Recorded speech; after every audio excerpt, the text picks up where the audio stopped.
Warning, this episode contains content that may not be suitable for some listeners, including the discussion of presumed demonic possession, child abuse, and a forced drowning resulting in the death of a child. Listener discretion is advised. He is charged with killing his stepson by holding his head under scalding water. Investigators say he told them he was trying to drive demons out of the child.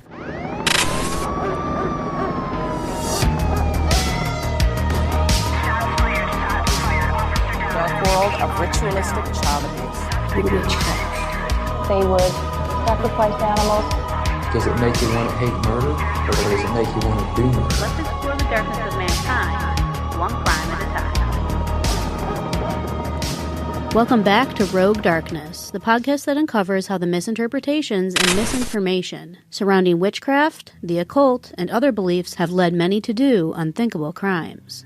From ritualistic killings and the demons that live in all of us, to exploration of the macabre and delving deep into the unknown. Let's explore the darkness of mankind, one crime at a time. I'm your host of The Grim and Gruesome, Raven. Thank you for joining me once again for another horrific case, and I really appreciate you all being here. With everything going on in my personal life lately, I really apologize I had to take a little bit more time off than expected. But please know that whenever I do step back from the podcast, it's because I want to be able to provide you with the best content possible, and not just push something out for the heck of it.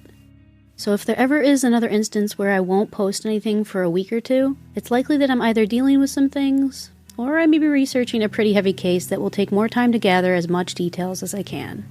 So with that, let's go rogue and get right into today's chilling crime. The case of Pablo Martinez, a young father from Arizona who did the unthinkable to his 6-year-old son, mercilessly drowning the child in scalding hot water because he believed the boy to be possessed by a demon. As a brief side note, the victim in this case was a minor, and his name had been withheld from news articles as well as court documents, simply being referred to by his initials, GB. So now, let's first start off from the very beginning.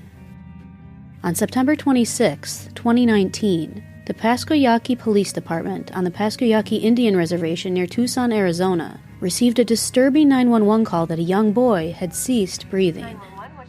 When officers arrived to the home around 4:30 p.m., Pablo Martinez, 31 at the time, was standing outside awaiting their arrival. The officers began questioning Martinez on what happened and where his son was, but they weren't prepared for what they were going to hear. According to an article by the Washington Post, Martinez told the police that they would not understand what had happened because they were not the right mindset or belief. This response only made the cops more curious, and as they continued to question him, Martinez then allegedly turned his back to them, raised his hands in the air and said, "I did it." He then began to tell the police there was a demon inside his son and that he needed to save him. Romelia Martinez, who was Pablo's spouse and adoptive mother of the child, also reportedly told the police at the time that the boy had been acting demonic prior to the horrific ordeal, saying that GB would have several fits of rage daily, yet she never imagined Martinez would go to the extent that he had.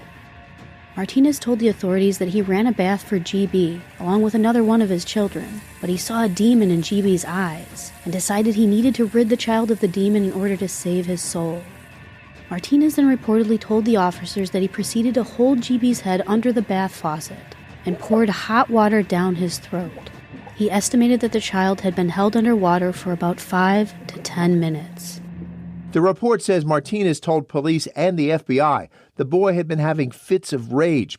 While giving the child a bath, he said he saw something evil in GB and knew he had to cast the demon out. He said he held the child's head under the faucet for 5 to 10 minutes with water running into the boy's mouth and noticed the hot water was casting out the demon. The report says another child was in the tub too. When that child left the bathroom crying, GB's adoptive mother intervened and called 911. Romelia, who had been the one to call the cops, reportedly told the detectives that GB had been acting demonic and that Martinez had offered to give the child, along with their other child, a bath. She told the police that she could hear gurgling coming from the bathroom, and when she opened the door to see what was going on, to her shock and horror, she saw Martinez holding GB underneath the faucet in the bathtub, reportedly yelling, "I have to do it." Romelia stated that she had screamed at Martinez to stop several times, but Martinez just told her that he had to do it. She then told the authorities that she attempted to call their pastor, but when he didn't answer the phone, then she called the police. She continued to tell them that once she had called 911, Pablo Martinez then reportedly attempted CPR on GB and even poured cold water on him in an attempt to revive the young boy, who had by that point already passed out from shock and immense pain from the scalding hot water. After hearing the initial statements from both Martinez and Romelia, the police then went into the home and found GB lying naked and propped up on a pillow on top of a bed. Upon first sight, it appeared the child was not breathing, so the medics were immediately called to the scene, and he was rushed to the Banner University Medical Center in Tucson.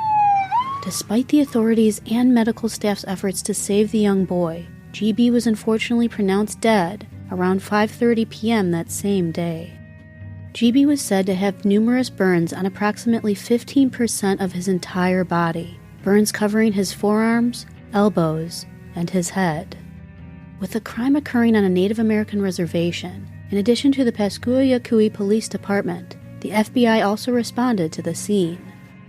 The FBI is said to have investigative responsibilities for major crimes committed on about 200 Native American reservations all across the U.S., so the crime that Pablo Martinez committed was also reviewed by the federal government on top of the state authorities. Although there was not much information regarding Martinez's current status, as of October 2019, the court determined that he would be sentenced with a first-degree murder charge and would not be allowed to be released on a bond. So that was the heartbreaking case of the drowning of a young child, who will at this time only be known as GB, and how his father took his illogical belief in demonic possession and unfortunately snuffed the life out of the young boy, causing GB to leave this world far too soon. This case shows how baseless beliefs in assumed possessions should be taken seriously, because some people take matters into their own hands, just as Pablo Martinez unfortunately had, resulting in the death of a defenseless and innocent child. Definitely let me know your thoughts on this case, and if you have any questions regarding it or any other cases I've previously covered, feel free to contact me at roguedarknesspod@gmail.com. You can also always reach me on Instagram or Twitter. Both the handles are @rogue_darkness. As always, be sure to share the podcast with anyone you think who would like it, and also be sure to leave a rating and review on Apple iTunes, Spotify, Good Pods, or anywhere else you can leave a review to let other listeners know you enjoyed the show. For other incentives, you can always check out my Patreon website or my Bonfire shop if you want to get your hands on some merch. The links are always down below in the description box of every episode. And with that said, that concludes this week's episode of Rogue Darkness. The darkness is all around us, and I can confidently say that reality truly is more terrifying than fiction. Until next time.